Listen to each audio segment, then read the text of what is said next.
friend pa eh. Kaya, Oo nga eh. tapos, ano, ewan ko si Lenlen, dinext ko si Lenlen. Dinext ko si Lenlen. Sabi ko, dito na kayo mag-dinner. Silang Linlin pupunta? Ewan ko, hindi pa nag-reply Pero sa sinabi akin mo. eh. Oo. Ah, sila Mariet, mahirap kasi malayo sila. Oo, sabi ko, Tapos, kasi in-order din si- minsan yung sa sakyan nila. Silimod sa kanila na ano eh. Kaya sabi ko, Na ano? ewan ko na- Hello! Kumusta si student? Hala, ito yung pangalawa. Oo, pangalawa yan. Ang gusto ko. Student ka na?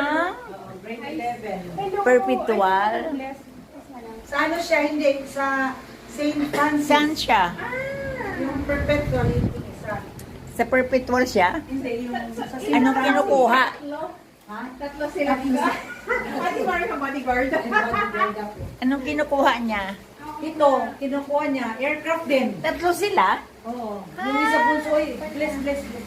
Ito pala ano, ito ang Yung youngest. perpetual. Ito ang youngest. No, hindi. Hindi, Eldest. ito yung eldest. Ay, oo nga. Ang youngest wala pa po. Sino ba niya naman?